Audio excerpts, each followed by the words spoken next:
listening to CCA Radio. Live in English to live in English. Brought to you by Centro Colombo Americano. CCA Radio.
Welcome to CCA Radio. Can you hear me? Because I can't hear you. I can hear you. You can hear me? I Yeah, can't hear hear you. me. I hate it when that happens. Okay, let's start that again. Yay! Good morning. Welcome to CCA Radio, brought to you by Centro Colombo Americano here in Bogota. And brought to you also on various different sources, including Óyeme, UJ Tele, who are not listening With to us a new live. time slot. With a new time slot, Wednesday, 7 to 9 p.m., which I think is a great time slot. Prime time. Also, Poli Radio, which Yes. listens to us on Saturdays from 1 to 3 p.m. And again, another great big welcome to the ABLA community who are seeing us right now on Facebook Live, as well as people who are on the Centro Colombo Americano Bogota Facebook Live. And with that tremendous introduction, my name is Janet Van Dieren. I am the General Director of Centro Colombo Americano Bogota, as well as your table host here at CCA Radio. And I am joined, as usual, on this Tuesday morning, September 11th, by the usual suspects. The usual suspects. And I want to ask the usual suspects, one by one, what they remember and how good their memory is of, good Lord, exactly 10 years ago. 17 years ago. Danny, you were very young, exactly Yes. 17 years ago. Do I was you in 11th remember grade. September 11th? And do you remember, when did you become aware of what was going on in the world? It's the typical example of episodic memory, which is Uh-huh. remembering exactly what you were doing in a particular moment. However, I have a comment on that from something I was listening to this weekend. Go for it. And I remember I was in high school. I was in 11th grade, and I quite frankly, like, I was seeing the news and everybody was talking about it, but I didn't really understand what was happening until that night we had a talk at home, and I could see, this is horrible, the people jumping off Yeah. the windows, and this is just like shocking. Then I realized what was happening. What about you, Pedro? You were a little past 11th grade, but not much. But not much. doing my master's in Austin, Texas. It was a morning. I didn't have a TV, so all I had was a computer, and everything was around the computer. I had like class at 11 in the morning, so I got up, turned eltiempo.com, and there was the first plane crashing against the first tower. And I was like, wow, there's an accident. And I went into the shower, came out of the shower, and when I came out, the second one was like, okay, something's happening here. And that whole day changed. I did got to campus, but nobody went to class that day. Everybody was, there was a huge cafeteria, and everybody was just sitting in front of the TVs all day. Watching all what was day. happening. Yes. I was 1 week from giving birth to my first child. Okay. And because I was so heavily pregnant, I went into, and I worked for a friend, so I was going to work a little bit later than normal because remember the first plane crashed into the first tower at about 8:36 a.m. Eastern time, which would have been 7:36 here in Bogota. Yeah. Because it's Easter, they were still in Eastern Daylight Time. So I was in the shower, came out of the shower with my robe and my big belly, and I always had the TV on at that time. It had CNN on. And the first thing that I actually saw was, I guess it was relay footage of the first plane crashing. And I was like, oh my gosh, the same thing. This must have been an accident. And then the screen split to show smoke coming out of the Pentagon. Yeah. And at that point, I think I screamed, and I called my husband. And my husband my husband is sometimes an actor, and he was filming that day. In fact, you can see him. Anyway, so I called my husband. He was on set, and I was like, oh my God. And he said, are you watching this? And I said, are you watching it? He said, yeah, we stopped filming because of what's going on. And I remember at that moment, I turned, and one of the towers collapsed. And I just started to cry. And I'm going to do that now because I remember thinking, holy crud, how is it possible that I'm going to give birth to a child in a world where we can't, the Pentagon can't be protected? And I remember my boss, who was she was from Austin, Texas. She called me and she said, are you in your apartment? I'm going to go there now. And she and I sat on my bed the entire day and just, I think what a lot of people did was just watch the coverage. And today, I cannot watch the footage of the planes crashing into the tower. I can't do it.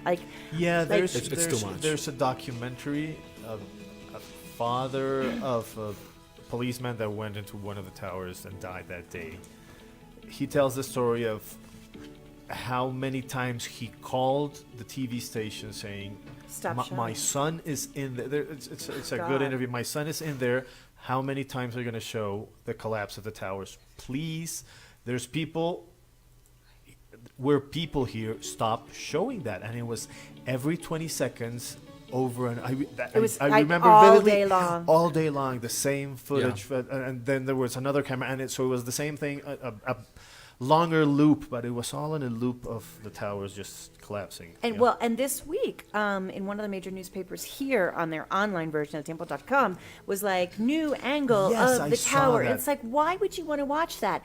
And the other thing, you were talking about the video footage of people jumping. It's just, I mean, it breaks your heart. You It's- cannot really believe it. It's the most, I don't understand the morbid fascination with watching these things happen. Yes. I mean, I suppose for those of us who actually saw it, and I mean, watching live the tower collapse, I don't know if for younger generations, even my kids, I mean, my son was born 7 days later, into the post 9/11. I mean, he was born post 9/11. He's post 9/11. And you right? think a lot, and we talk about post 9/11, Yeah. how the world changed post 9/11. Something as simple as, which was normal for the rest of us, going to the airport and going to the gate to meet your family coming off the airplane, Yeah, changed forever. absolutely. Because Yeah. you can't get past security unless you have a boarding pass. As a historian, the whole idea of historical moments that mark an age and it's a turning point, a finish of something and the start of something new. This is the beginning of the 21st century. That is the beginning of the 21st century. Before that, everybody talked about the collapse of the Berlin Wall as the end of the 20th century. But no, it was this. This is the new generation. This is the going into a new century. This is, as a couple of American writers have told, the collapse of the American hegemony. It's a different century. It's a different century, and the 21st century is completely different. And in It's so many ways. Post-American world. In so many ways. Yes. Because people talk, you talk about something like the airport and taking off your shoes at the airport, which actually came later. The taking off shoes came later. Yeah, But That with guy the who shoe bomber changed dude. everything. The not being able to bring liquids on an airplane and you're carrying whatever. But to me, it's more about a change in the way we look at each other. Yeah. You know, in the U.S., for the U.S., this was the first really major, and we're talking major, 2,977 people killed in the 4 different incidents. At basically within the span of about an hour. The first really major terrorist attack in the U.S. And in the U.S. people used to be like, oh, you know, you live in Colombia, how dangerous. Oh my gosh, I could never live there. It's so dangerous. I'm like, yeah, hello. So that sort of a scary wake-up call for people in the U.S., but also, and I think unfortunately, and you guys are totally open to disagree with me, kind of what we're seeing now in the political climate, not just in the U.S., but in the world. Look at what happened in the elections in Sweden on this past Sunday, in terms of, you know, Sweden being like the mecca of liberal thought and welcomingness. Look what happened in terms of political changes. Look at issues of immigration, of border control, and blah, blah, blah, blah, blah. A lot of this goes back to those, 17, 19 guys who all had valid visas to be in the United States, who planned to crash two planes into the World Trade Center, one into the Pentagon, and one apparently either into the Capitol building or the White House. Or the White House, we do not know. Yeah, the Flight 93 that went down in Shanksville, Pennsylvania, went down because some pretty heroic people on that plane figured out what was happening. Yes. And decided they weren't going to let it happen and died in the attempt. It's just incredible. You can hear some recordings of the phone conversations, just people saying goodbye to their family and saying this is what's happening. It's heartbreaking. It's like, wow, this is just impossible. I mean, the people who died on 9/11 ranged in age from 2 years old to 85 years old. Because remember, a lot of times people forget about the people that were on the planes that crashed into the towers and crashed into the Pentagon. We don't forget about the people in Flight 93. And I remember that morning watching the TV and thinking, God, it's a beautiful day. Because it was a gorgeous, cloudless September day in New York City. So today we remember 9/11 and everything that came after that. Yes. Good, bad, and indifferent. We remember those people. Remember people who died actually many years after 9/11 as a result of what happened in 9/11. As recently as 2013, the courts have decided that 9/11 caused the death of people from different lung ailments because of the incredible crowds of smoke and debris and noxious fumes from the collapse of the towers. So 9/11, it wasn't just that day. I think 9/11's consequences are still being felt today in many, many ways. I think Pedro's point of it being the end of American hegemony is absolutely spot on. Let's remember 9/11. Let's hear some music, and then we'll talk about the rest of this week in history.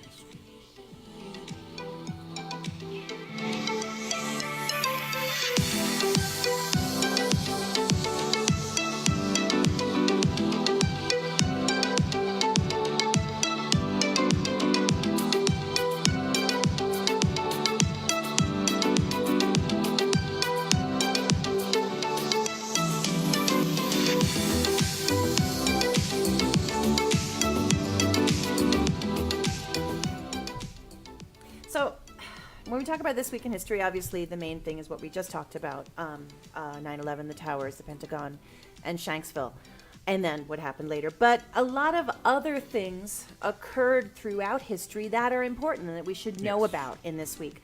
And I want to start we're talking the week of September 9th through the 15th, the 36th week of the year. Just 16 left. That means 4 months, baby. Yikes. Wow. Time flies when you're having fun. As my mother would say, tempus fugit in her New York accent. September 9th, 1739 was the start of something that some call the Stono Rebellion. I think more of us who know more about history know of it as Cato's Rebellion. I'm going to give a little bit, and I want Pedro to jump in on this one. Cato's Rebellion was the largest slave uprising in the southern part of what is now the United States. Again, this was 1739. It happened outside of Charleston, South Carolina. It's important to understand the context of South Carolina in 1739. It was called actually a slave society. Slavery was central to the South Carolina economy because of all the plantations. It was sort of the start of the plantation era. There were, in fact, more Afro slaves in South Carolina than there were free whites. Yeah. And at the time, again, this is way pre-revolution. This is still colonies. The Spanish colony in Florida was looking to attract slaves to escape and go to Spanish colonies because they were looking to undermine the British colonialism in that part of the world. There was still kind of a fight for who was going to have control of North America. Remember, this is just before Pedro, the French and Indian War. Yeah. So it wasn't like, okay, we're here and we English have everything. So the Spanish were actively inviting slaves to escape, go to help them colonize Spanish Florida. And the leader of Cato's Rebellion was someone called, at that time in here, Jemmy. Believed he was owned by the Cato or Cater family, who led 20 slaves who had come from the Kingdom of Congo with a K. And it was believed that they were all former soldiers. They were soldiers in the Congo. And as I was reading the history of this, it struck me that the slaves who were brought to different places, to the West Indies, to North America, were not just some random, tribal people running around. And even if they were, that's not okay, obviously. But many of these people came from advanced societies. The Kingdom of Congo was an advanced society. These people were trained soldiers who were captured in a war, brought to North America and put to work and terribly mistreated. Slave trade in Africa, not just in America. In Africa was something very complicated. Well, because there were fights within the kingdoms, and they took slaves. It was all about taking prisoners, and those prisoners were sold. It was very complicated time for that coast of Africa. It was 200 years. Wow. And you think about it today, and it's so shocking to think that I have a life, I have a family, I work, and all of a sudden I belong to someone else. Okay, so Jemmy led 20 Congolese soldiers, and they made an armed march from the plantation where they were, which was near the Stono River, thus Stono Rebellion, and were on their way to Florida, which is about 150 miles away. They were eventually reached, put down, and killed. And as a result of the Stono Rebellion in 1739, in South Carolina, they passed the Negro Act of 1740, which did a lot of different things. Among them, restricted assembly for slaves so that they couldn't get together and plan a rebellion. Restricted education, so thinking that they wouldn't be able to think. And it also put a 10-year moratorium on the importation of slaves from Africa. That's what I was going to talk about when you mentioned this, because not everybody knows the slave system in different countries was different in different countries. The slave system in what is now the United States is completely different than the slave system in Brazil, which was the other big importer of slaves. What not many know is Brazil kept importing slaves from Africa all through the period of time that they had slavery. Not so much the U.S. The U.S. changed its own system, not in part because of this. African slaves weren't in demand. In what's now the U.S. Because on one part they were really, the U.S. system, they were really successful at being self-sustained slaves, meaning they imported women very early, and the women that they brought from Africa were put to create new slaves. So people were born into Incredible. slavery. Exactly. Incredible. And that way they would be educated as slaves. They didn't know they could have a different life. That's why education was never a part of the U.S. slave system. Like, you were never going to be different than this. This is where you were born. This is where you are going to die. So what's morbid about the U.S. system is that it was very self-sustained in that idea that they were creating their own new slaves. And as a comparison, in Brazil, they kept importing Africans, and that's why there is such a clear African heritage in Brazil, and not not in the so US. in the U.S. Oh, that's a very interesting That's thing. why you see it in religion, you see it in so many different things. Actually, the only real thing that survived in the U.S. is the music, that heritage music. But in everything else, in Brazil, in the Caribbean, with religion, voodoo, and all those kind of things, is because they were constantly in contact with new people Coming from Africa. Yeah. This is really sad. And to make matters even worse in terms of the slavery business, conditions in travel were so bad that a whole lot of the slaves would die On the way over. on the way over. Exactly. And what it meant is that they just had to go and get more slaves so that the business was still profitable. It's just insane. But Pedro's point is really, really interesting, because I think that people, when they imagine slavery in the U.S., imagine these constant ships coming from Africa, when in fact, when slaves were continually coming in to the U.S., they weren't coming from Africa, but coming from the West They Indies. were coming from the West Indies. There was a sport, yeah. I want to make a point. I want to interrupt just 1 second. We've got a couple of people to say hi to. Nubia Rodriguez, hi. Viviana Torres, hi. David Abella makes a really good point, and we haven't gotten to that point, David, but we'll talk about it right now. Yes, 45 years ago today was the other the 9/11. coup. Well, was the other 9/11 was the coup in Chile, where the Allende government was ousted. Some say with some help from the North. Yeah, well, with some help. And Augusto Pinochet took over the government in Chile. David, thanks for that heads up. We really appreciate it. Going a little bit back to the Stono Rebellion, to Cato's Rebellion, something else came out of the Negro Act of 1740, and I don't know how useful it was or how enforced it was.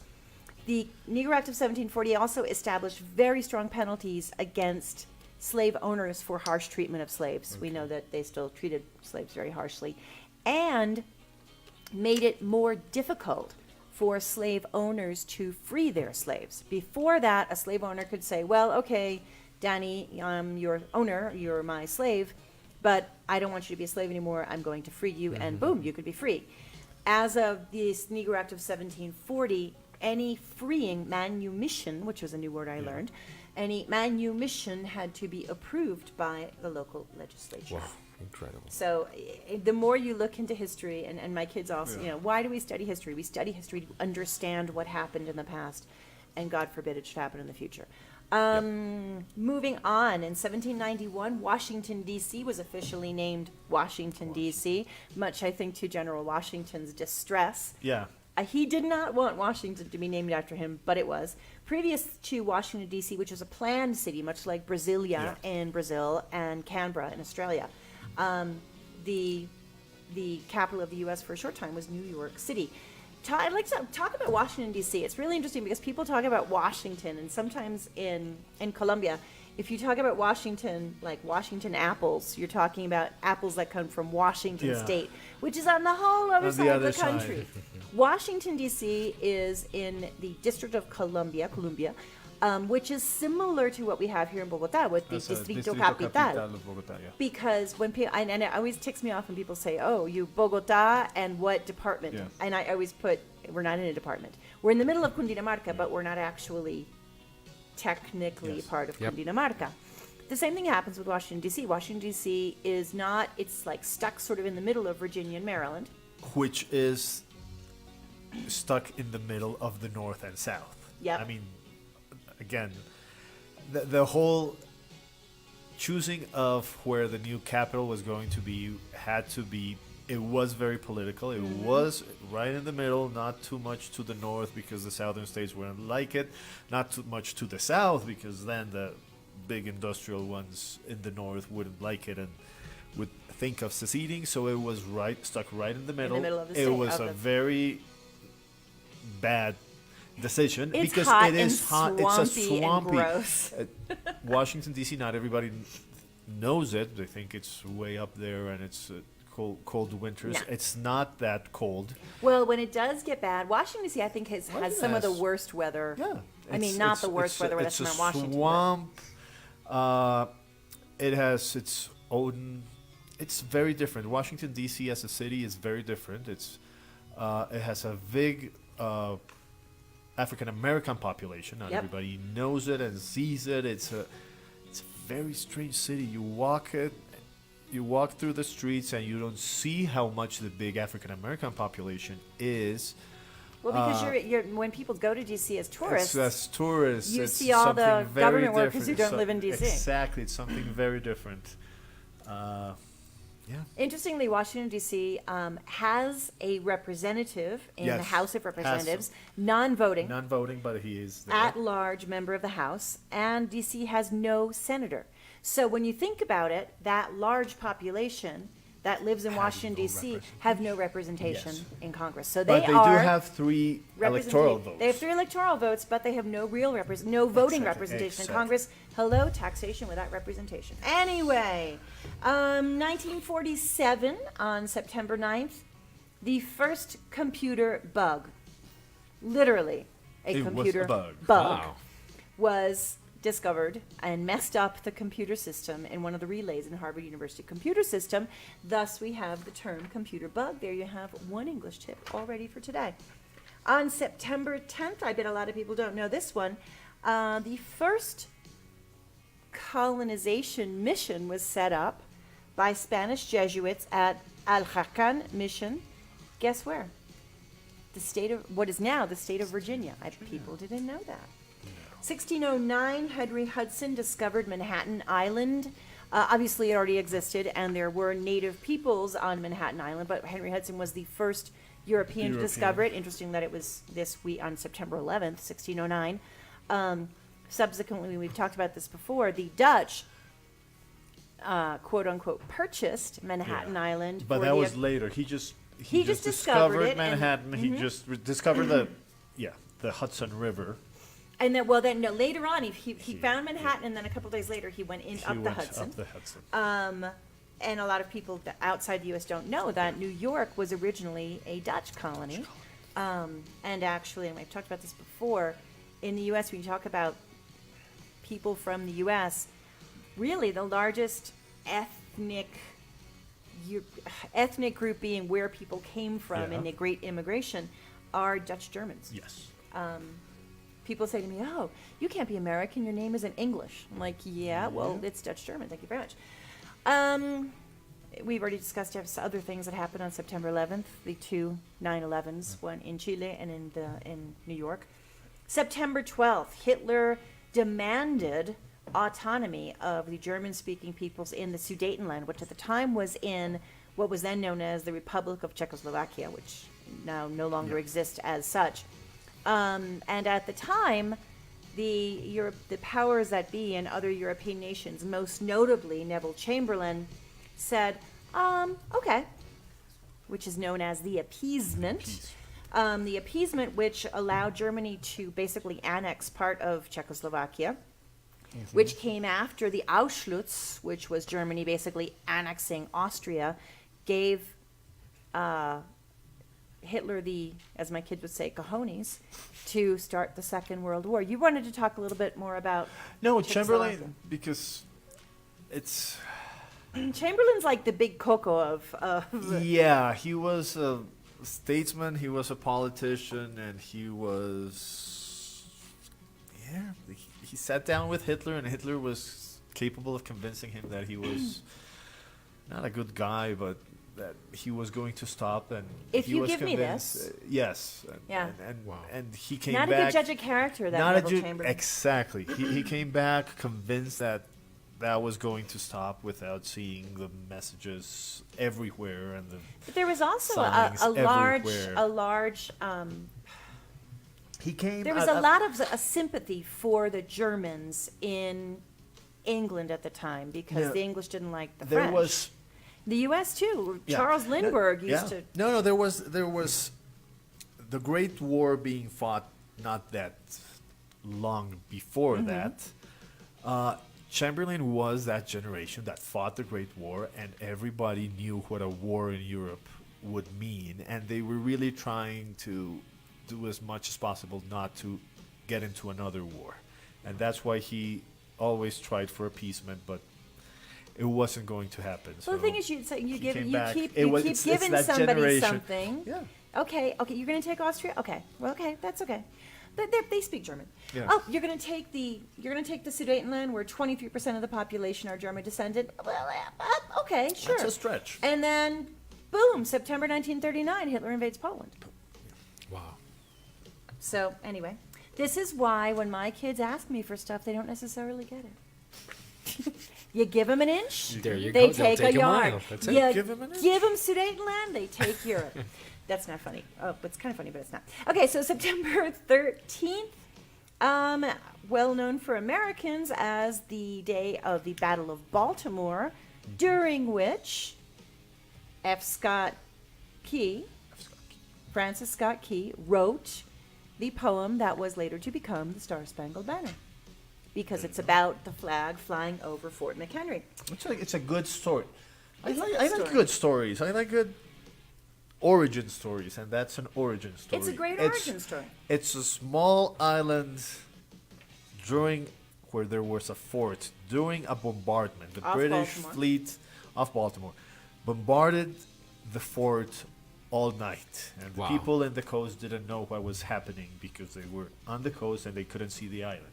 So when the morning came, the first thing they saw was that the flag was still there. Was still flying.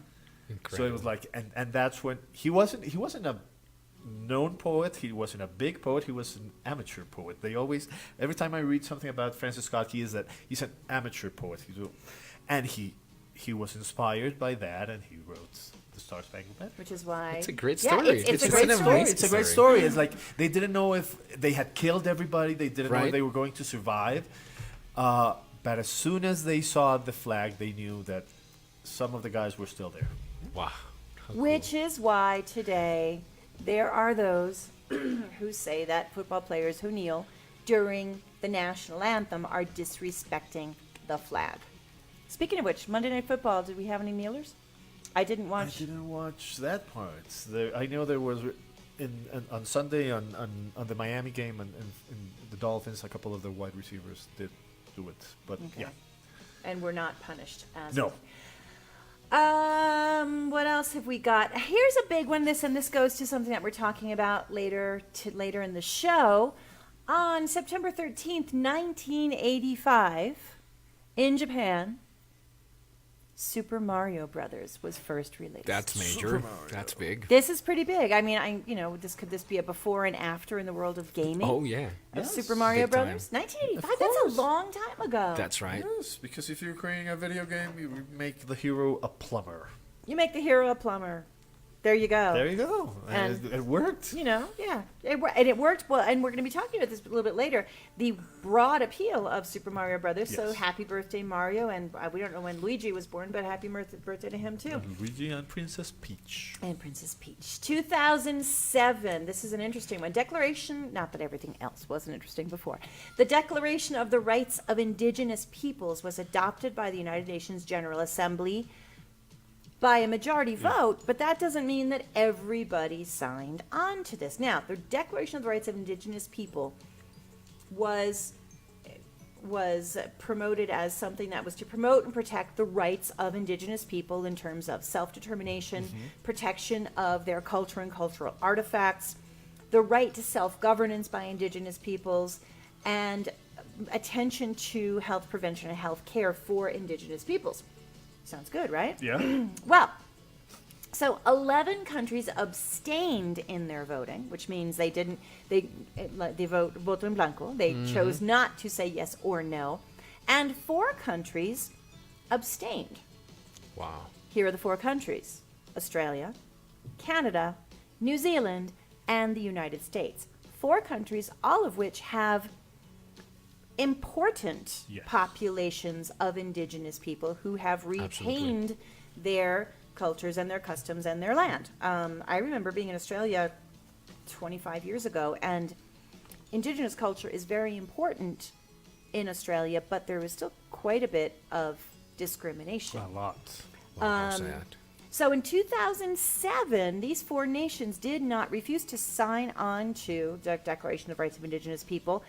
In fairness, since then, all 4 nations have signed on to at least parts of the Declaration. Yeah. Not that they're Okay. against, but they didn't want to be I held guess, accountable. I guess those 4 nations have their own internal laws, and there has been a lot of political debate around how to treat indigenous population, not so much in other countries. So it was a slower process or a different process for Well, them. and because, I mean, for example, in Canada, you've got large swatches yes, of indigenous people.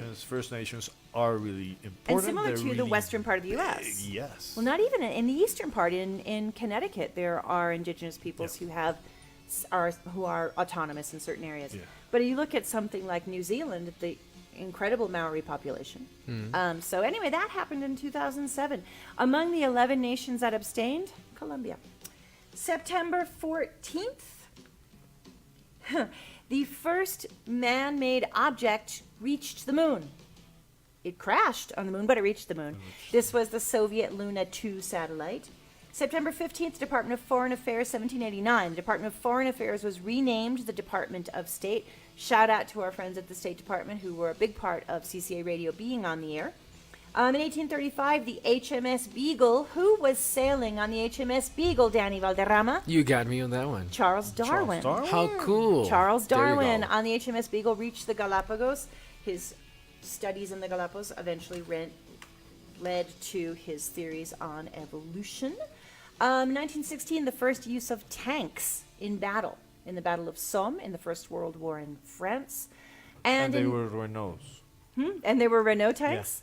Oh, that's Oh, pretty really? cool. Yeah, Renault. idea. Yes, I can show Renault you a were the picture. first I makers can of show you battle a tanks? picture. Yes. So they started making tanks before making cars, or they were already in the... Which would know why the famous Renault 4 is the Renault 4. Yes. It looks like a little That's tank. crazy, yeah. In 1935, the Nuremberg laws put forth by Adolf Hitler, back to Hitler, and the National Socialist Party stripped German Jews of citizenship. Okay. That's the first step. You take away their citizenship. Renault FT17. Huh. Wow. World War I. This is incredible. I'm just going to step slowly away from the first step in bad things happening when you strip people of their citizenship. I'm just going to walk away from that and let No. you guys take what you want. And finally, 1981, Sandra Day O'Connor was approved by both houses of Congress as the first female member of the Supreme Court of the United States. Happy birthday this week to a lot of people, but the person that I really want to focus on in terms of birthdays this week, in 1879, a woman named Margaret Sanger was born.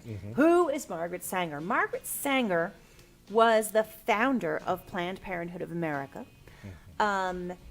She was a great promoter of birth control, Yeah. of women being able to decide when they were going to become pregnant.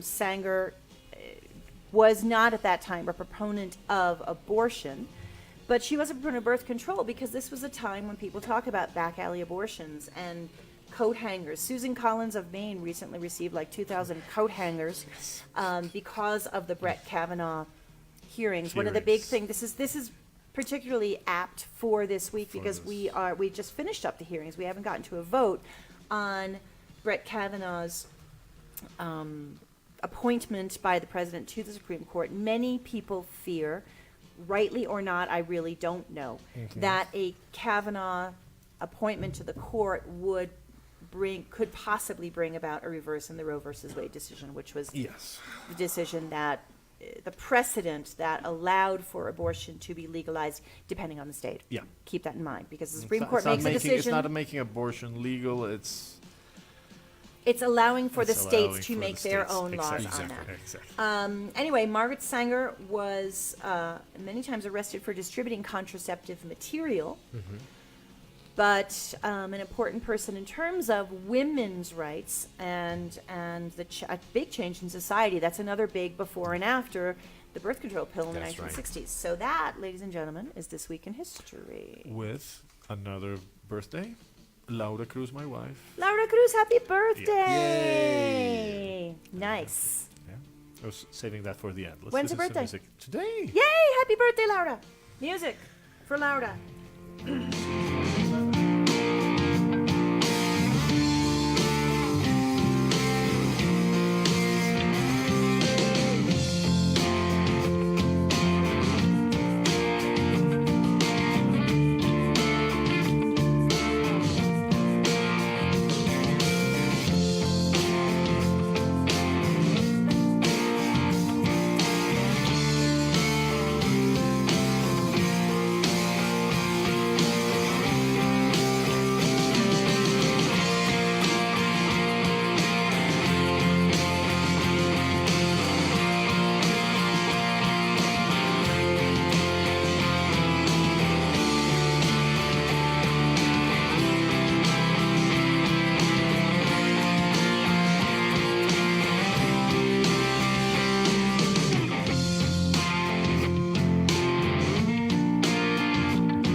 So we talked a few minutes ago about this being Super Mario's birthday.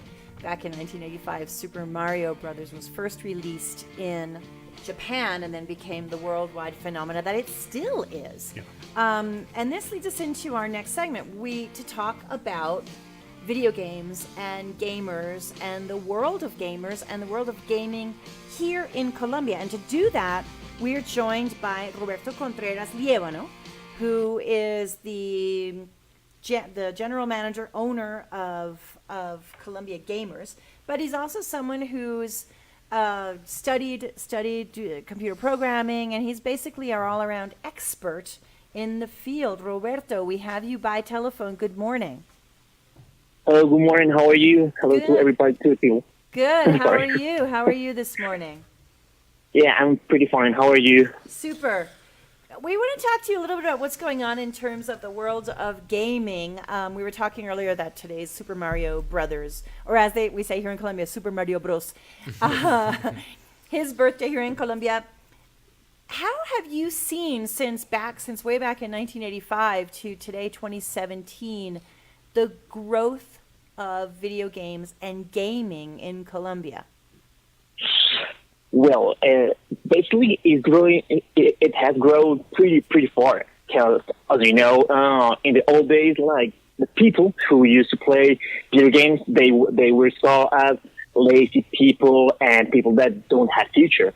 Mm-hmm. Today, that people can approach to their dreams, like living as playing video games, or as today they can make their own career. Basically only playing video games or something like that, like the platform of YouTube that they can help them to grow and exploit all their talent. Well, that's something that's really interesting. A couple of years ago, a good friend of mine, her son was going to graduate from high school, and I said, well, what's Mateo going to do? And they were living in the U.S., and he said, he's been accepted to George Mason University to study video game design. Which cool. is actually in the U.S. There are universities where you can actually study and learn how to design video games, which is, important for a lot of things. Can students study that here in Colombia? Students who are interested in game design, what can they do here in Colombia? I'm not very aware of it, but I have heard there are like 3 or 4 universities that they have like a technical career that they can help you to learn how to make role models or net levels. But like the whole project, it will make like a whole career, like 4 years, 3 years, because the video games industry is pretty huge. Well, the thing is, I mean, people talk about coding and talking about how important it is to teach kids coding.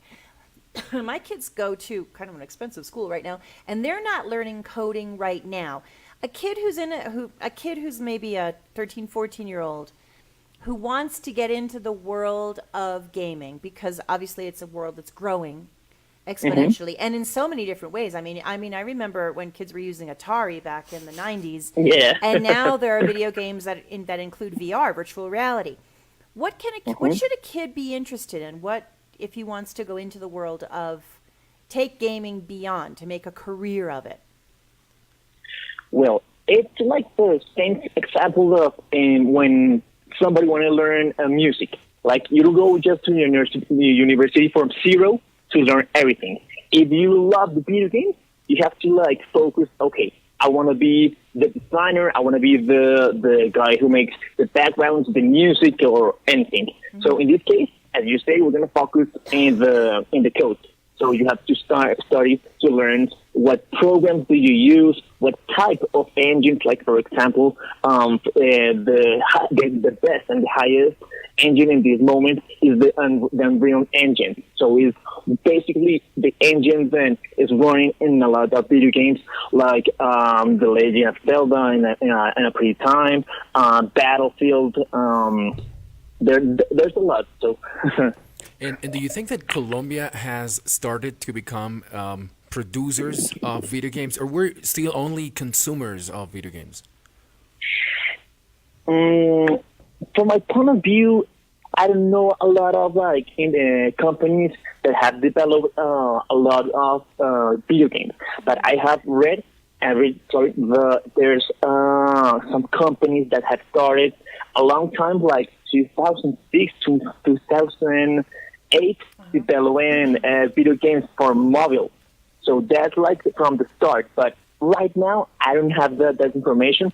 But I think that the industry of Colombia has grown a lot, so they can produce a good material to explore to another countries. Well, there's actually a Colombian company that was originally called Brains Games that was recently bought by Jam City. So that tells me that we've got some growth in terms of developers here in Colombia. But let's go back to talking about gamers. You said earlier that, you know, the idea of a gamer was, you know, some guy who sat in his parents' basement and like played video games all day. And sometimes my kids look like that when they're playing Fortnite constantly. But let's talk about gamers. I mean, who are gamers, and how, you know, is a gamer someone who plays video games once in a while, or is a gamer someone who dedicates more time? What's your definition of a gamer? Well, like that type of stereotype, it's the class, like from some people, some dads or the people. The stereotype is that old guy or fat guy that is in the basement and he lives with his mom and everything and plays video games. That's all cliche. That like today we can find gamers in every way. We can find the gamer that only talks video games, that doesn't play video games. We have we call him the guru, the guy that knows the year, the development, the console, and everything. Right. We can find the hardcore gamer that has beat every game in the highest difficulty and everything. Like it's only like gamer is the person who feels and loves games in every way. It doesn't matter if it's in higher definition or in the old 8-bit. The gamer is just like the way you feel and love video games. And what do you see like the profile of gamers? Do we have more men than women? What ages do we have? What's the profile right there? Yeah, of course. It's like the industry is ruled by men, and all men are competitive because a lot of these guys want to make the list of these games. And thanks to the internet and YouTube and everything, a pretty bunch of girls have grown. Like you can for example, YouTubers men, they're bigger. That things that we can see also girls that are starting to take over on the internet and other platforms like Twitch.com TV. That is the platform when you can stream and you can see that type of content. This is so. You bring up something that I see. I've got 3 adolescent boys, and I see them. They'll be like with the TV and the Xbox is on, and they've got the computer next to them, and they're watching a video of a guy playing a video game. And I saw It's crazy. I saw some data here that in 2017 here in Colombia, 4 billion videos related with video games were watched. In other words, 10 million videos of gamers are watched in Colombia every day. And I think that like my kids are probably at least 5 million of those a day.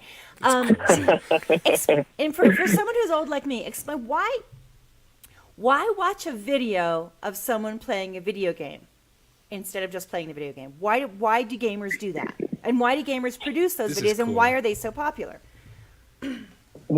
Okay, there are like 4 points. From this point of view, we can tell that there are 5 reasons. The first one is just like to be on the mood. So like when that old time where there's this movie or where this novel, hey, do you see this chapter with the guy and everything? So first one is to see like, have you seen the video of this guy? Oh my God, he did that. Cool, right. The second one is like as a tutorial. That's a huge part in YouTube. Like some parts, not all people have the same ability and the same strength like to beat the video game. Like to know the tricks and what to do and what cheating. buttons to press and all that. Okay. Yeah, it's cheating. Yeah, okay. Yeah. That's a huge help for everybody. All right. Okay. Like okay, the third one is like for the hype. But sometimes in YouTube, there's still like some Easter eggs or some things that everybody doesn't know. So it helps them like to know. Okay, I didn't know that. It's not like the old one. Like if you know in video games, there's something called Easter eggs that are secrets that the development introduced in the game. So only the hardcore gamers will find. Okay.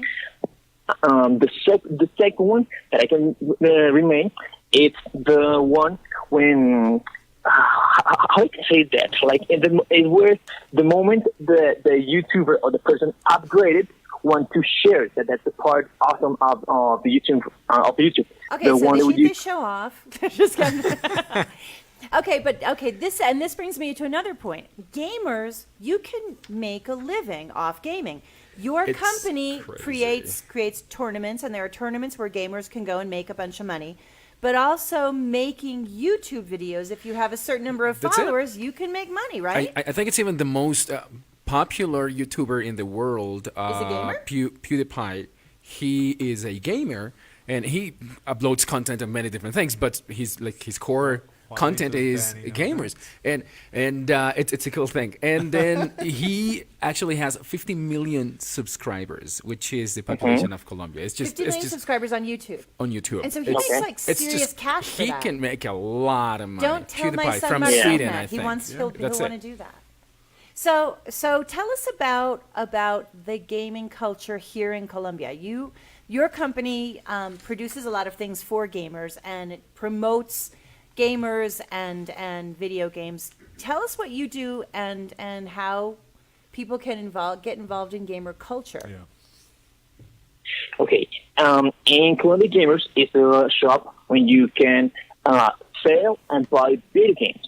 Mm-hmm. So what's the point? If you have a video game that you have beat or you're bored, you go to our store and you can exchange it for the video game that you want. We also do tournaments.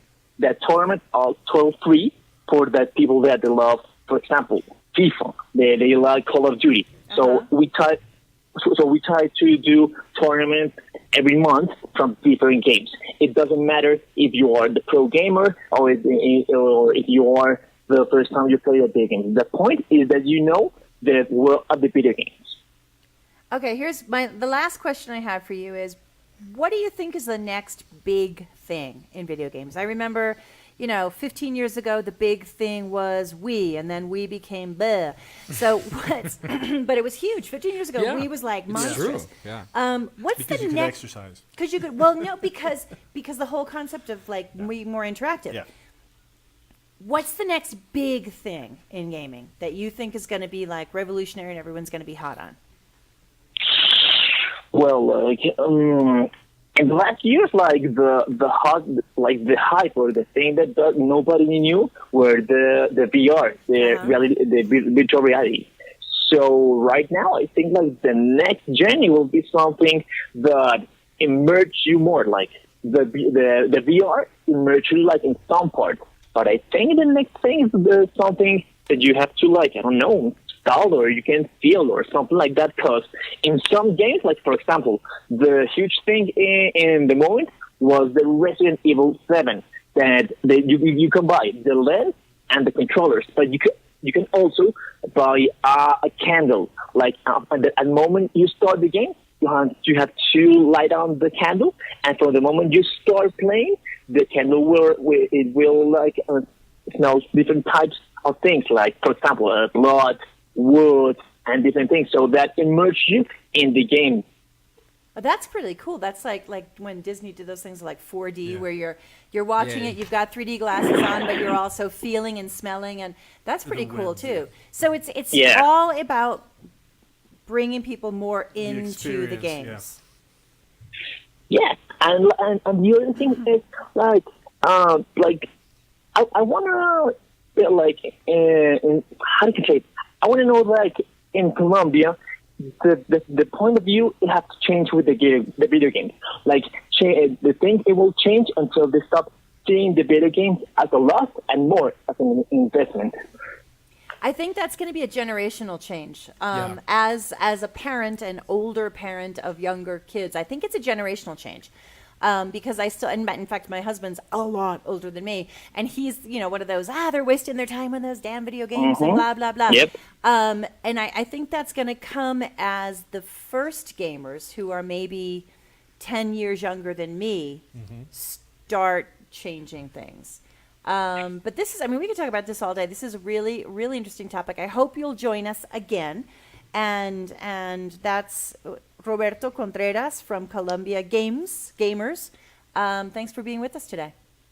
No, thank you for the invitation. Thank you. It was pretty cool. Okay. Thank you for everything. Take care. The same. Bye.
CCA Radio is knowledge.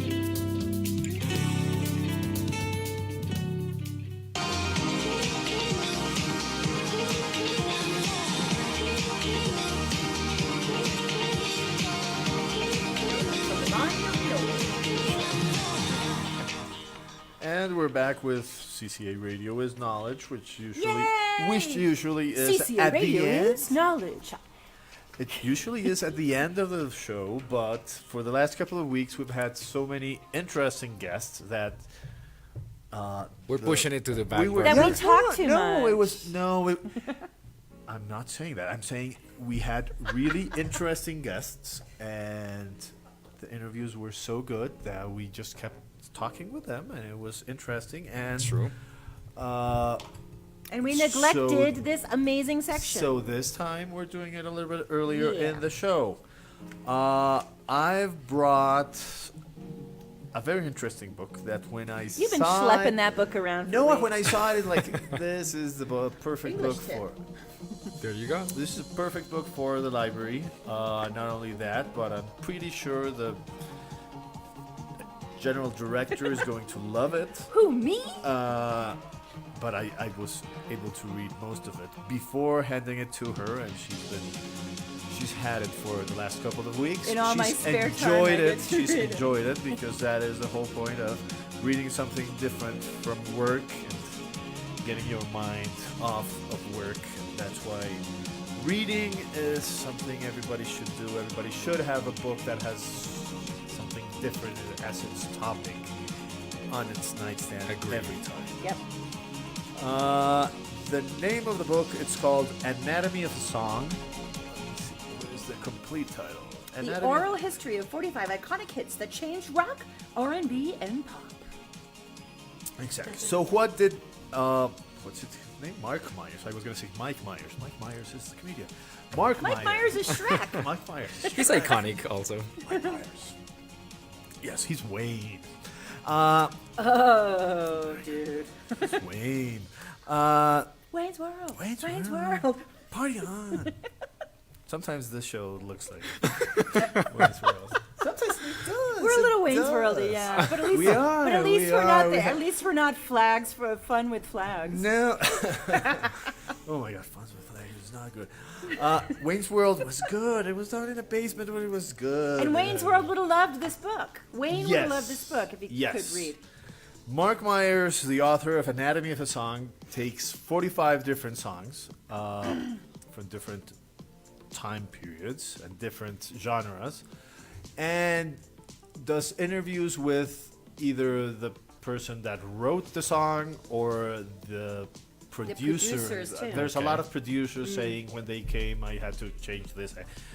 And it's just the story of that song. It's not the story of that group, because there's, for example, there's a couple of songs by the Rolling Stones. No, it's like that song, what they were living in that moment, where the inspiration for them, because that's something I'm always interested in. It's that whole inspiration. It's the backstory. It's the backstory. It's You the like the inspiration. backstory. It's the inspiration. Like I had this melody, but I didn't have the words, and then I started talking with my drummer, and and that's how they evolve into something different, and then the producer comes in.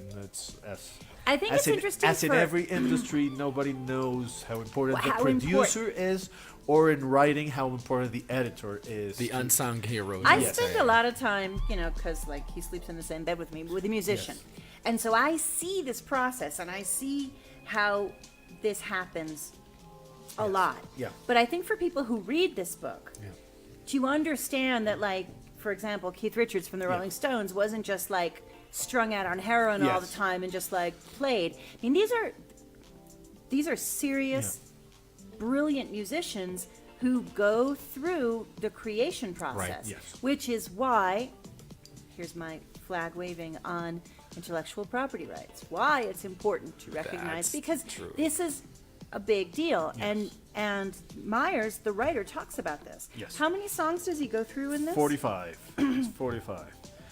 You read it. Which ones did you like, the songs? I did not. Okay, I pick. One of the cool things about this book is you can pick and choose what you read. Exactly. So I went through and picked, like, obviously, like my favorite bands, like Okay. the Stones ones. The Led Zeppelin one is really good because it's all about the guitar riff and how from that it developed into something else. And then there's Well, and- Robert Plant's voice. It's like had the guitar riff and his voice. Well, because and then Plant's a- voice is another instrument Yes, in the song. absolutely. And that's something I talk to my kids about this a lot because, okay, yeah, my eldest son is like really into reggaeton and stuff. And and I have another son who listens to like Bad Bunny. So I make them sit down and like, okay, let's compare lyrics. Yeah. And actually, my eldest son recently has gotten really into, get this, Luis Miguel. Because Okay. he Okay. started, well, he's a romantic, but he started watching the series on Okay. Netflix of Luis Miguel, and now he's really into boleros. Okay. How cool. So it's really cool for kids to, I think it'd be really cool for kids to read this book to understand how these songs are created. Okay. And it would be interesting to look at another book to see how, Mis Cuatro Babies was created. So, Please. There you go. it's for old people like me to look at the songs that were sort of the anthems of our Yeah, I just times. I didn't read all 45 songs. No, I just didn't either. it was just picking. I like the Joni Mitchell one because I've Uh-huh. always liked her. I read. Well, Joni Mitchell's a Oh. poet anyway. Yeah, and her story of that one is like in the middle of a cave. The You're So somewhere. Vain one, Yeah, Carole King yeah. one was good. I read the REM one, Uh-huh. Losing My Religion, Cyndi Lauper, just for why not. Mm-hmm. It's a fun read. It's a good, like you said, creation story of music. It's a really, really interesting book. And for people to really understand what you said, Danny, that, I mean, you've got the musician. I mean, if you look at Yeah. like a combination of songwriting team, Yeah. like Bernie Taupin and Elton John. There you go. Bernie Taupin, who wrote the lyrics and then handed it over to Elton John, and Elton John put the music to it. To really understand the creative process and to understand that being a musician, being a composer, Yeah. is work. Yeah. It's a lot of work. Oh, yeah. It's got to be. London Burning by the Clash is another one really, really good. That one was That's really awesome. good because well, also it's- because you think it's I think of how- the Clash, and it's like, Yeah. and I love the Clash, but Cool. so this is Anatomy of a Song. by Mark Myers. I also bring, as always, as I've always told on this section of the show, that for my teachers, for the English learners, I always tried the English learning collection to grow. That I always try to find those little gaps in the collection of, I'm looking for something on this topic, and I go and see it like, oh my god, I don't have a good book, or I don't have any books about that topic. And that happened to me a couple of months ago with not a teacher, but a mother that came looking for books on dyslexia. Well, we had a mom come to find that. Yeah. How no, cool and is I went to see, and we did had a book, but I didn't like it. I before giving it to her, I sort of looked at it and like, no, I'm gonna get you something better. That is a true librarian. No, it's like, I know you want something, you want to understand, so I bought her 2 books, and I'm recommending 2 books. One is specific, thinking about her. It's called Overcoming Dyslexia, a new and complete science-based program for reading problems at any level. Dyslexia being this neurological problem of reading, and related specifically with reading.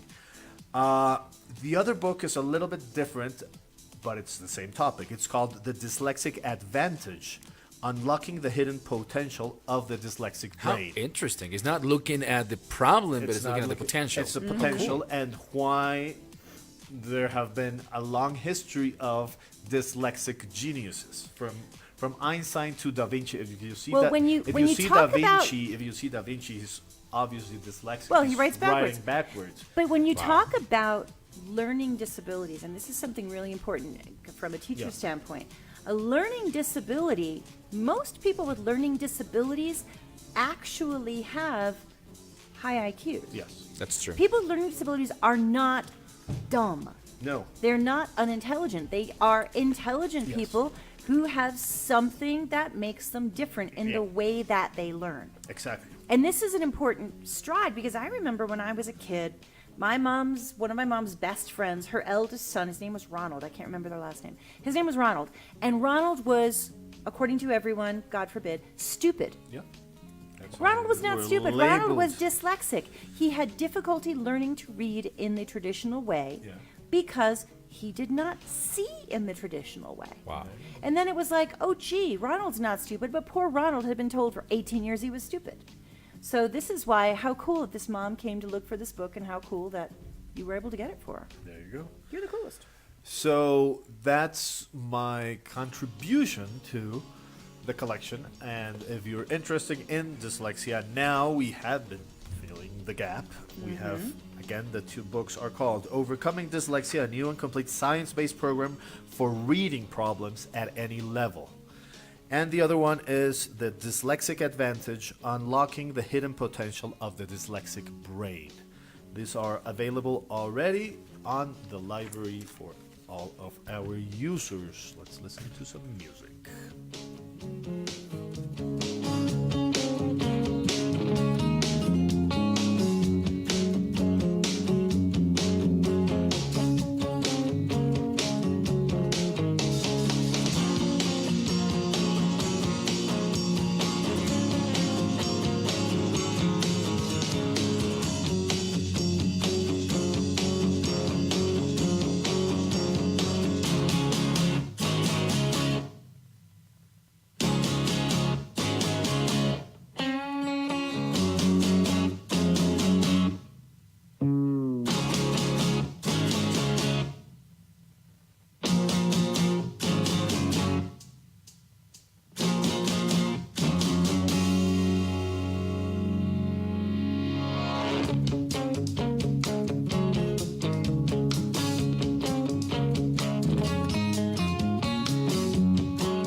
CCA Radio, English Tips.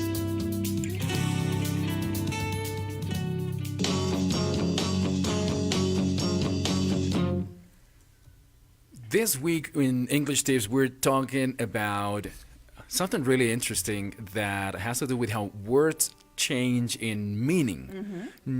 Well, they still keep the original meaning, but then in terms of the usage, people will assign a different meaning, actually the exact opposite meaning to these words.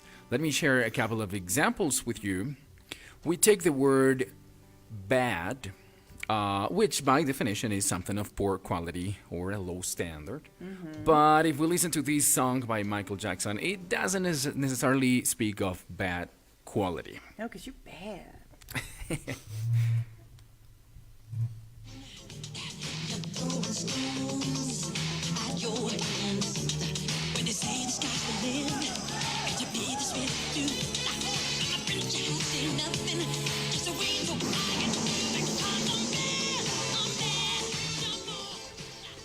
How about that one? So what it actually means is more like I'm attractively misbehaving, I'm sexy, and it's actually pronounced like with it's you're bad. It's not just you're bad. You're bad. So interestingly enough, this You're so is bad, not. you're good. There you go.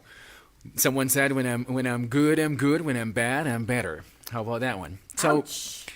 It's actually not. It was not Michael Jackson who changed the meaning of the word. It was as so long ago as in 1897. No way. It's just crazy. American writer George Ade, in his book Pink March, he started using the word to mean something interesting and attractive and good. Let me give you another example. We have the word ass, which it's by definition an animal, a hoofed mammal of the horse family. So we're Big ears. Don't need more explanations right there. But then it came to mean a part of the body, but then it came to actually mean, when you put it together with bad, a badass person. Badass is a really it's a awesome great, person. It's a great I like the word. expression. I love the love the expression expression. badass. It's just a Like great badass. word. It means a strong-willed person, strong character. You cannot mess up with this person if someone is a badass person. And the first thing that comes to my mind when I think of a badass person is this guy.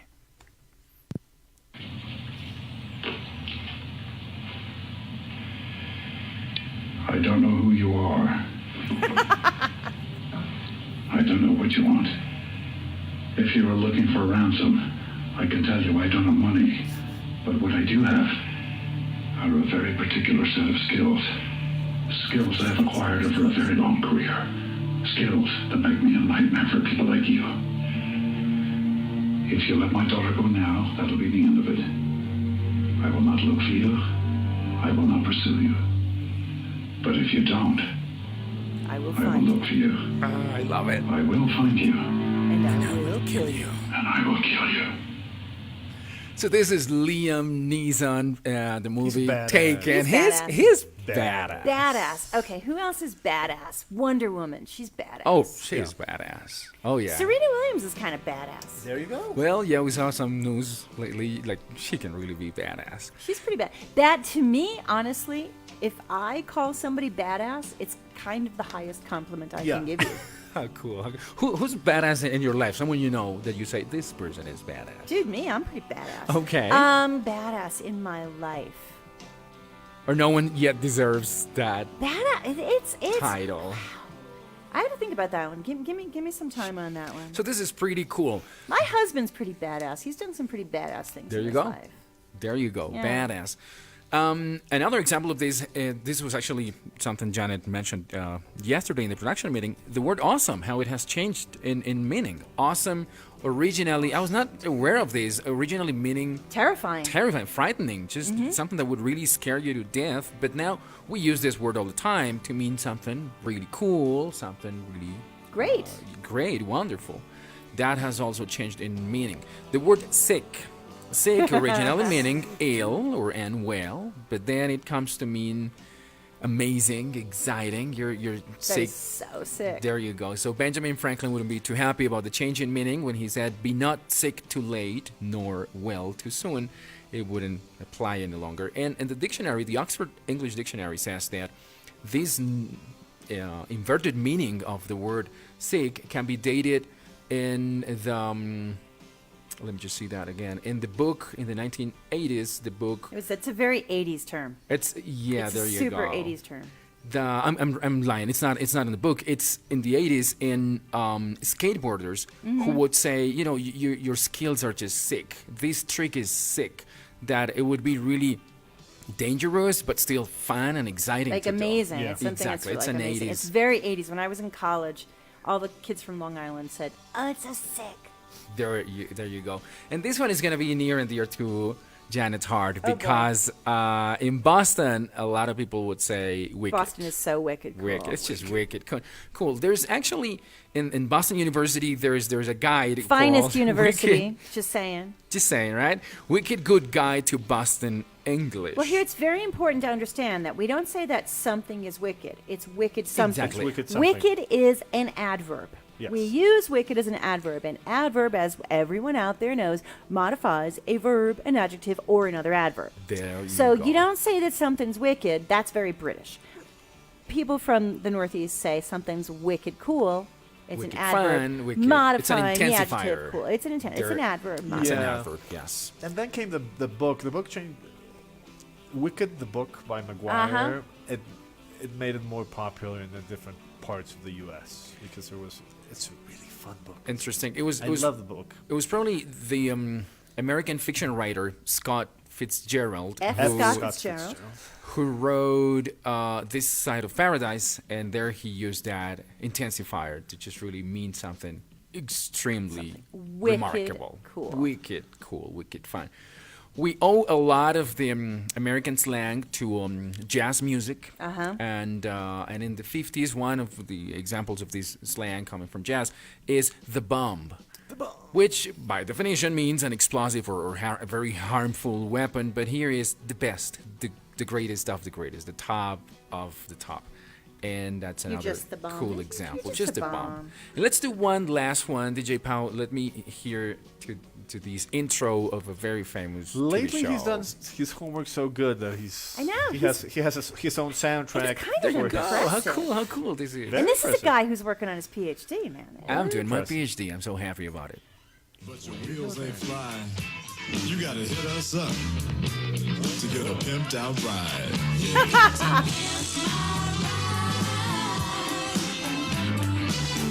This is my generation. This is MTV 10 years ago. Well, this is like that show Pimp My Ride. When I was a kid, in the 70s, the image. Okay, first of all, a pimp is someone who procures people for prostitution. And the image of a pimp in the 70s, which is actually a super wicked, racist image, Yes. is of some like tall African American man with a big afro and the fedora hat and the big coat and the lots of chains. I think the equivalent today would be like hip hop, like in terms of like Yes. how the bling and It's stuff. the cultural equivalent, yeah. So a pimp was a terrible thing to call someone when I was a kid, but if you pimp something, I mean, I even use this term with my kids. Like, How you know, cool. that's somehow that's like pimped out. And It's it all means pimped out. Yes, it means blingy. making it better, upgrading it until it looks criminally good. It Yeah, looks it's just blingy. It's got wonderful. bling, man. There you go. Upgrading it to excess. I think So- a lot of people who use the verb pimp do not Do know not where know it where comes it from. comes from. That's one of those. This is yeah. true. Yes. So these Platform are shoes, the words bell for bottoms. today's English tips. Awesome English tips. Wicked, awesome, badass English tips. Coming from you, that's a compliment. Hey, Great. there you go.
We were all shocked last week with the news of this tragedy in Brazil, where the 100-year-old National Museum in Rio de Janeiro simply got on fire, and it just 11 million it's- artifacts. It's incredible.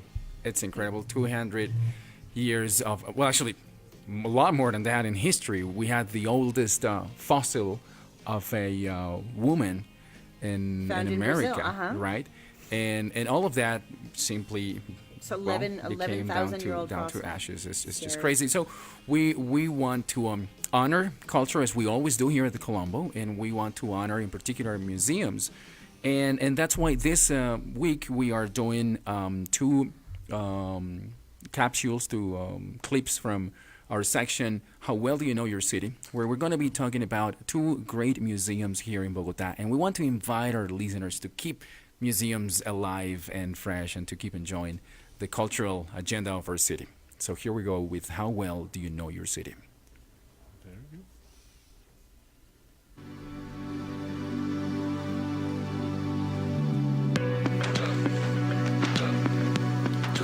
talking about the National Museum of Colombia. Located in Bogotá, the National Museum of Colombia is the biggest and oldest museum in the country and one of the oldest in Latin America, built in 1823 during the first years of the Republic. The museum houses a collection of 20,000 plus pieces including works of art and objects representing different national history periods. Some of the most interesting items of the collection are a 400-kilogram meteorite that fell into the earth in 1810, which was originally found in Santa Rosa de Viterbo, Boyacá. A fragment of an Egyptian tomb.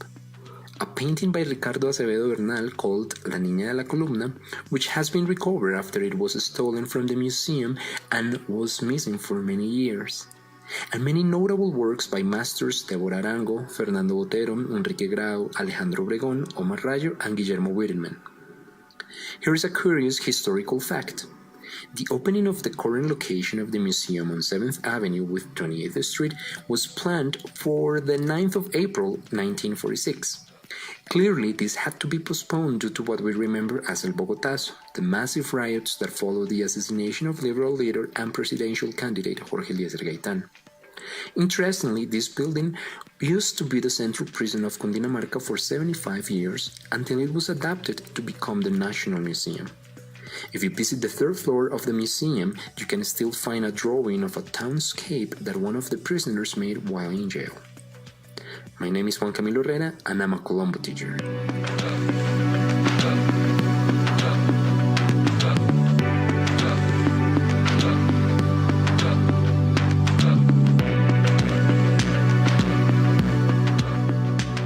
Another important museum in Bogotá is the Gold Museum, which is one of the most visited tourist highlights in the country, receiving over 500,000 visitors a year. The museum exhibits 6,000 pieces of pre-Columbian gold and other metals, but the whole collection totals 55,000 items, being the largest collection of gold artifacts in the world. The collection of the museum began almost 80 years ago in 1939, when Doña Magdalena Amador, a wealthy lady from Bogotá, offered her quimbaya poporo for sale. A poporo is a beautifully crafted ceremonial device that the Muisca indigenous culture used to store lime. There were many collectors interested in buying the poporo, but the Colombian government did not want to make the same mistake that former President Carlos Holguín had made when he gave the Spanish Queen, María Cristina de Habsburgo, 123 pre-Columbian pieces as a present for favoring Colombia in a conflict over the border territory with Venezuela. In a spirit of appreciation for our own history, the Central Bank of the Republic of Colombia not only purchased the Quimbaya Poporo, but also stored a collection and invested in research into the Muisca civilization. To this day, the Golden Museum has exalted the heritage of the Muisca culture, one of the four grand civilizations of the Americas. The other three are the Aztecs, the Mayans, and the Incas. My name is David Avendaño and I am a Colombo teacher.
talking about cool things to visit in Bogota, the National Museum and the Gold Museum. We just heard from our teachers talking about that.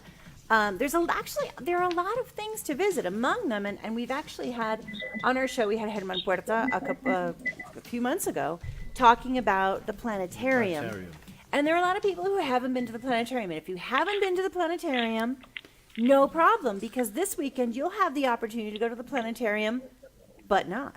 Because the planetarium is coming to you. The planetarium is coming to the Parque Simón Bolívar this weekend on Sunday the 16th, starting at 11 in the morning until 5 in the afternoon, with all kinds of really cool activities around what the planetarium normally does. So instead of going to the building, although the building is really cool, what is that, maybe like the 30, Calle 30 around? What's the address of the planetarium? I think it's 28th Street with 7. But like just above the Septima. Yeah. Yes. You can go to the Parque Simón Bolívar, be outside because it's still that windy time of year, and do a lot of really cool things and learn a lot of things. And we're going to talk about that with Felipe Gomez. Felipe Gomez is a physicist, so he's way smarter than me, from the National University, and he's a master's student at the Andes. He works on, get this, astrophysical computation, astrophysics, which means he's smarter than me. He also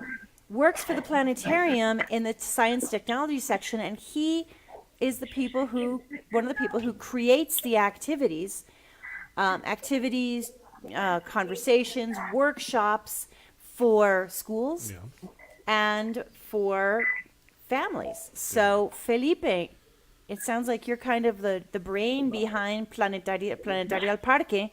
Tell us what's going to happen this weekend in the Parque Simón Bolívar. Hi, good morning, everybody. Well, this weekend on Sunday, we're going to have Planetario al Parque. It's a special activity when for first time the Metropolitan Park Simón Bolívar is going to be the main place, the main scenario of the Planetarium of Bogota. It's a completely free entrance festival, and you will have music, science, and technology gathered in one place. Felipe, it's kind of crazy, though. I think of a planetarium, and I think of like the place you go and you sit down in those comfy chairs and look at the night sky. How are you bringing the planetarium? What kinds of activities specifically are we going to be able to see? Yeah, especially during the day. During the day, I mean, in the middle of the park. This is kind of cool. Yeah, it's kind of strange because you are usually thinking about planetarium and the night sky and that things. But we have telescopes. We're going to have observations. We're going to see the sun using special filters. And if we are lucky, we maybe can see some sunspots that Galileo, that almost 400 years ago, saw for first time. So it's amazing. And also we have activities for the whole family. We have a talk from Herman Puerta. Who's a genius. We love Herman Puerta on this show. You know him, yeah. We do. He will give a talk about a travel around the solar system. And he will talk about the sun, the planets, the moons, asteroids, and comets with spectacular images and videos about space missions and the big telescopes on the Earth and above the sky. Uh-huh. We also are going to have music, live music show. Is jazz from the big band Juvenil. Okay. They're going to play jazz. They're coming from Idartes, from the program CREA. And also we'll have music groups and dancing groups. They're going to play some representative music from our country.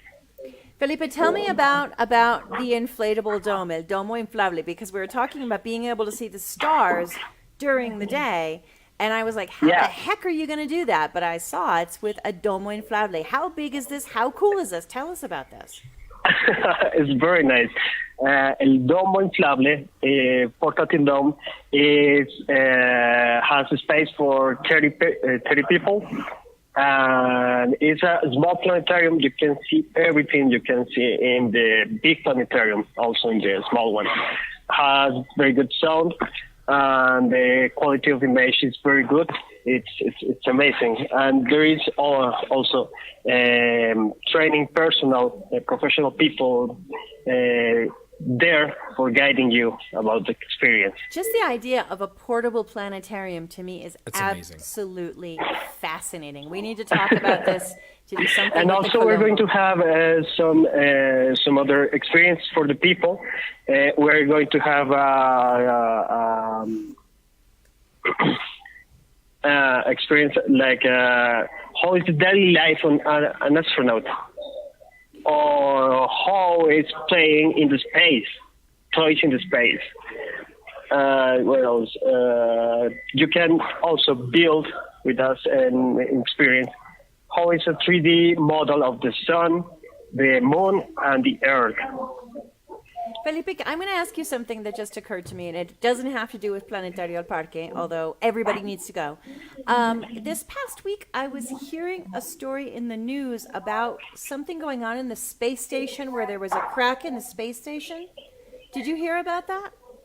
A cracking in the space station? Yeah, No, I didn't notice. I didn't know that. It occurs to me because you're talking about the life of an astronaut. And I had heard this earlier this week. It must have been as I was driving to work, that there's a fault, like a crack in the space station. And they're talking about bringing the astronauts who are currently up there back. And there was some conversation about whether or not one of the astronauts had created this crack in the space station in order to come home sooner. And in talking about the life of an astronaut, because the guys in the space station, they spend like a really long time in the space station. Yes. So I think that particularly is really interesting, because I think people think, oh, how cool to go up into space. But I mean, you're up in space, you're by yourself, you're losing calcium in your body and stuff. Do you talk about like the not so fun parts of the life of an astronaut? Well, I didn't know that story about people trying to make sabotage to return back to Earth early.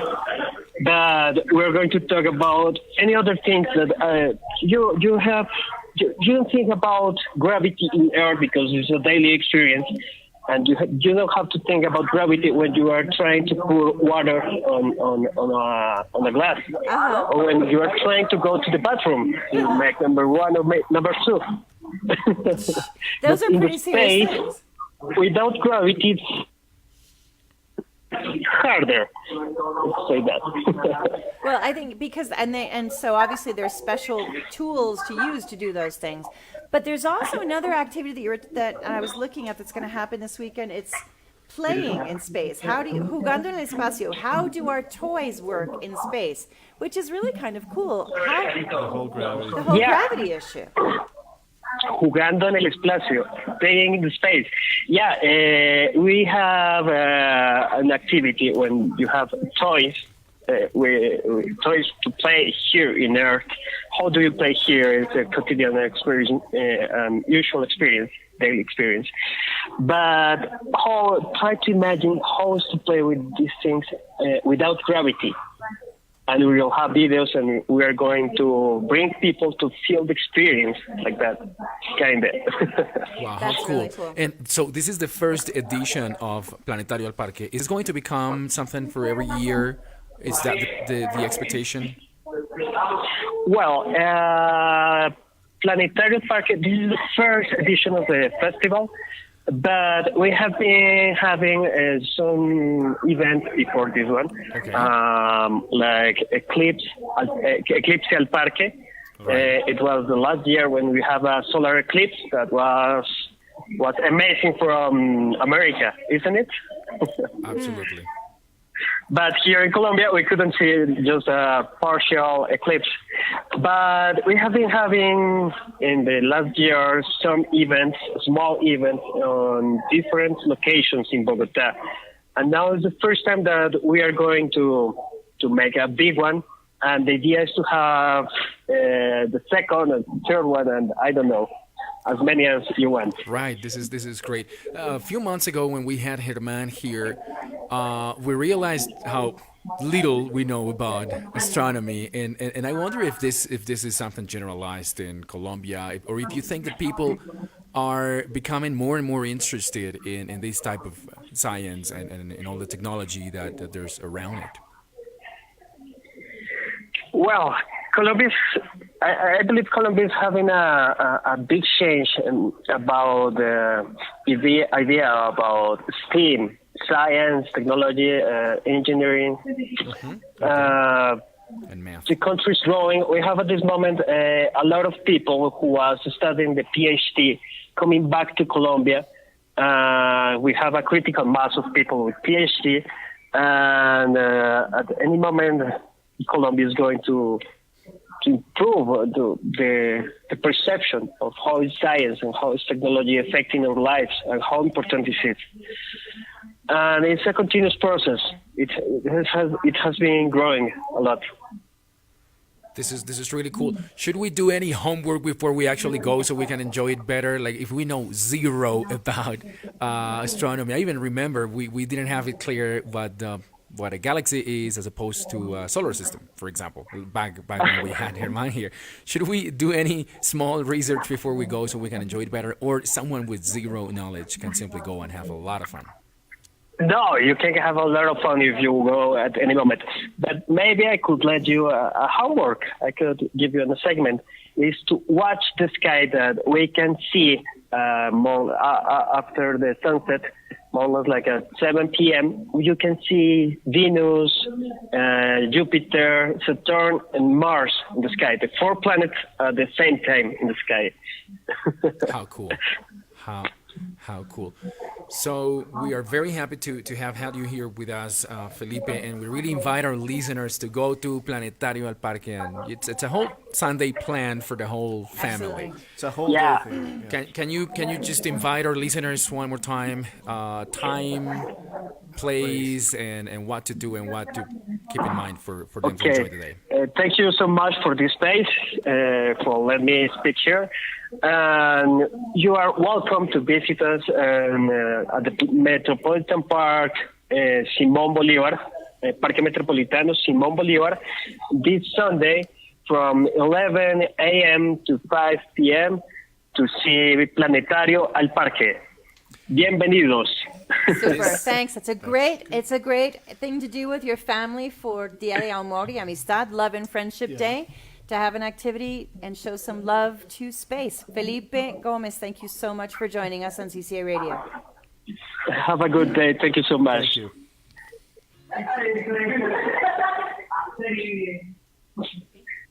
Before DJ Pau puts music on, I found the news article.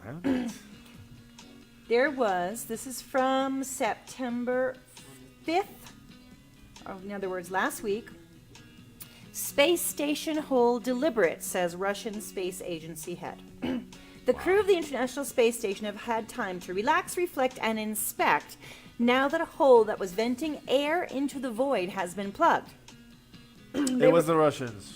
They were alerted. They were alerted to cabin pressure going down, which is dangerous. Yes. Okay. So what they found is the puncture was a drill hole in a Russian-made spacecraft docked to a station module. Now, the Russians are actually saying this. How did the hole get there? How did it go unnoticed? What is this? Director of Russia's space agency Roscosmos Dmitry Rogozin asked. A production defect, or some premeditated action. Wow. He has his own opinion. There were several attempts at drilling by a wavering hand. Finding the culprit is now a matter of honor for Russia, he added. The 6 ISS crew were alerted last week to a small but consistent drop in cabin pressure. Wow. It was not a critical situation. At the rate air was being lost, ISS still had several weeks of air supply available. Ground control waited until the crew woke from their designated sleep period before alerting them to the problem, and they were ordered to put down what they were doing and isolate the cause of the leak. They found a 2-millimeter hole in the Soyuz MS-09, a spacecraft capsule docked to the space station's Rasvolt module. Specifically, it was close to the vehicle's toilet. He needed reading material.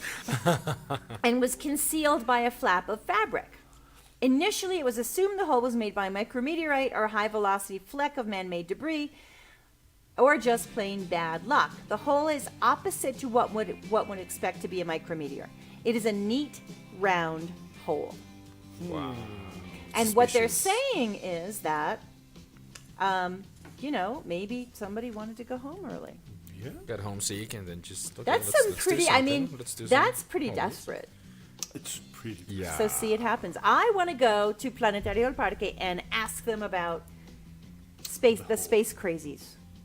Oh, there are. In every Do you get cabin fever? Yes, Do you get they do have. capsule fever? And what do you do about it?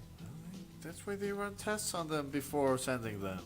Just planting it there. Just planting it there. DJ Pow, got some music?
That was good music. That was really good music. It kind of, you talked about REM earlier. It had an REM-y kind of a thing going on. Early REM. Early REM-y thing going on. We're coming to the end of the show to talk about agenda, but there are a couple of really major things on the agenda that I think deserve to be spoken about at some more length. Yeah, when it's September in the Colombo, there's big things going on. Big things going A on. year ago, this week, we were running around. Oh yeah. Oh yeah, with our anniversary and the big event and opening the Look new what Nissan. we've done in a year. Look, my husband says that. It's my kid's birthday. Look what we've done. Anyway, something underscoring a lot. Again, we've talked about this, the Colombo and the network of Colombos here in Colombia. That's redundant, but whatever. The official Colombos here, we are all recognized by national centers. We're in Armenia, Barranquilla, Bogotá, Bucaramanga, Cali, Cartagena, Manizales, Pereira, and I'm missing one. And Medellin. You do them alphabetically. I try to do This them is alphabetically. crazy. That You have way, a mind for that's, minutia. That's right? the only way I can. Yeah. I can make sure that I have to do them, and I count them off from my hands. Again, we all work closely with the U.S. Embassy, and that's a really cool thing for people because the U.S. Embassy and the U.S. government do some cool things here in Colombia. Among those, the Martin Luther King Jr. Fellowship Program, which is sponsored by USAID from the U.S. Embassy, is a program of scholarships for college students between the 3rd and 5th semesters of the university Right. who come from Afro-Colombian or indigenous communities. The scholarship is important because it brings these young people together. I say kids because I'm old. These young people together to give them the full Colombo program in English so that they come out being bilingual Fully young Yes, people fully who bilingual, can B2 then level. take advantage of other things that the U.S. government has to offer, including Fulbright scholarships. We have MLKs who've been Fulbright scholars. Yes. But it's not just language. It's leadership, it's culture, it's community, it's working together, It's everything, and entrepreneurship. we've talked to many of our MLK fellows here on this show. They are absolutely incredible, amazing young people who are the future of our country. And there's a new call for applications. From the 17th to the 24th of September, you can, if you're a member, a college student who fits the criteria, you can get in touch with us at the Colombo. Contact Jamie Garay in our academic office. That's 334-7640, extension 1256, or at her email, jgaray, Garay, at colombobogota.edu.co. Go to the website, www.colombobogota.edu.co, for more information. We would love to have a lot of people apply for this amazing scholarship and meet more people and have more Absolutely. people It's a around. Great opportunity for if you know somebody from an indigenous community or African American. Tell is them about great. this. It's just a really, really good opportunity for them. It Oh really yes, but this is not the only thing we're having these days. We're also Major. having something huge, which is the Education USA Fair. It's actually a circuit in 9 cities, 9 countries in Latin America. 13 And cities in There you Latin go. This is America. absolutely It's even crazy. bigger than that. It's bigger It's bigger so than that. big, you don't even know how big There's it is. going to be 40 more than, let me just say from the beginning, more than probably more, 40 universities from the U.S. Getting together at this fair and offering their programs for undergraduate, master's level, even PhD level, And also short programs. Short programs such as preparing for a high-stake exam, IELTS or TOEFL, and also learning English. You just want to go on and work on your English, you can do this. All of this is going to be in one single place next week on September the 20th. That is on Thursday next week, from 5 p.m. to 9 p.m. at the AR Convention Center. Where is the AR Convention AR Center? Convention Center here in Bogota, 113. 113 between 7th and 9th. A lot of people talk about it as the teleport center. It's That's a it. space where there are big buildings right across from the NH Hotel, right next to the W Hotel. This is a major event. This fair is a major event. It's a really great opportunity for people who are interested in studying in the U.S. to find out what the possibilities are, and not just talk to the university reps. We also have chats by the U.S. Embassy talking about student visas. Yes. There's chats from British Council talking about IELTS. There's a lot going on. It's really worth it. Again, this is free. You don't have to pay anything to attend, but it's a really good idea to sign up Oh, yes. Beforehand. to make it a little easier to get in. Yeah, otherwise you'll Have to waste stand time online. on the line, and if you check in before, you can just walk in and talk with the representatives. If you're a listener of CCA Radio, I'm sure you know somebody that wants to study in the U.S. I mean, Yep. I'm giving that. I'm sure if you're listening to us, you know somebody that you have talked with him about studying in the U.S. This is truly the best and the best first step towards that. Actually talking with representatives, getting a little bit of traction in your process of, everybody has the dream of studying in the U.S. This is a wonderful opportunity. Come to the fair. And the fact that these universities are even here is proof that they are looking for Colombian Yes. students. Yep. So don't think, oh no, I'm from Colombia, they don't want me. Yes, they do, yes, they do, yes, they do. More than 7,000 Colombian students studied in the U.S. last year. You could be one of them this year.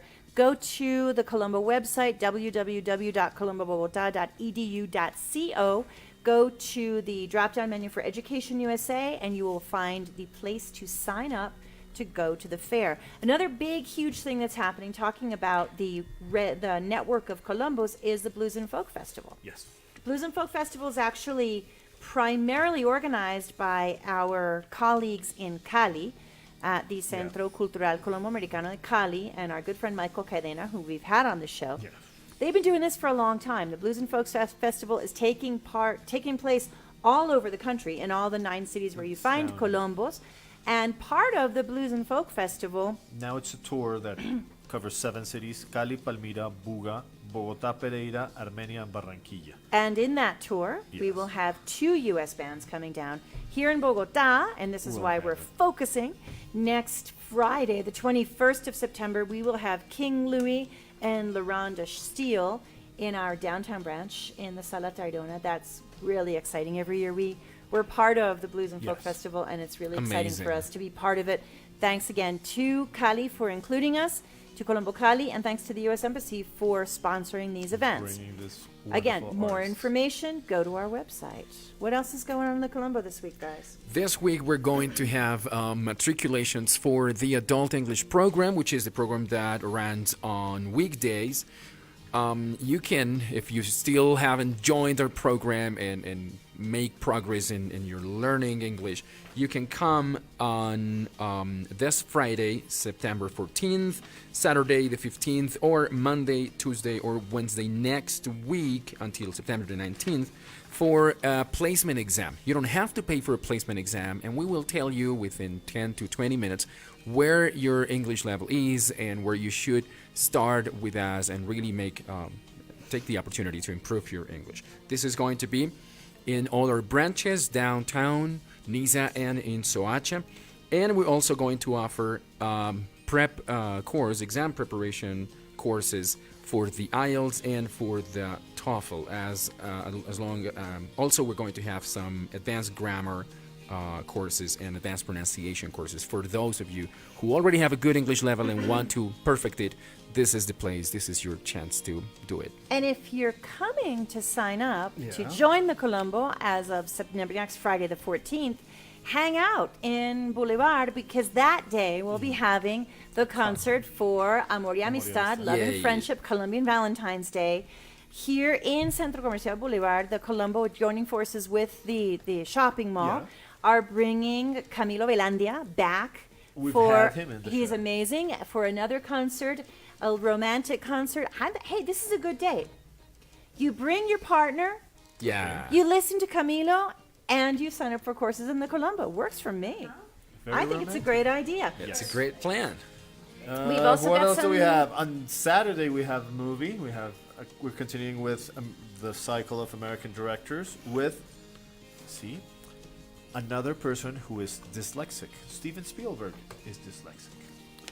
And he's a genius. He's a genius. There you go. One of his best and earliest movies, E.T. the Extraterrestrial, will be showing this Saturday downtown, at 8, at 10, at 12, and at 2. 4 showings of E.T. the Extraterrestrial at Sala La Tayrona this Saturday, September the 15th. You know, that's pretty cool, because you could think about it, could be an entire date weekend. There you go. So you go see Camilo We're creating Velandia everything in here. Boulevard, right? Yes. Then on Saturday you watch E.T. Yes. And then on Sunday you go to Planetario El Parque. Planetario. You see, everything got- is well thought out. You're welcome, everybody. Yeah. I just planned your weekend for you. And next week you go to the Education USA Fair. We don't stop here. We you don't see? stop. Education USA Fair. Then we have a workshop with King Louis and La Honda Shield, and the concert on Friday the 21st. And then you can come in and The fun sing, just never sing stops. Happy Birthday to the Colombo on the 19th. On the 19th. That, ladies and gentlemen, is CCA Radio for this week. We've had a good time. We are on time. Thank you so much to DJ Pau, who sat in for our producer today. He did a great job, DJ Pau.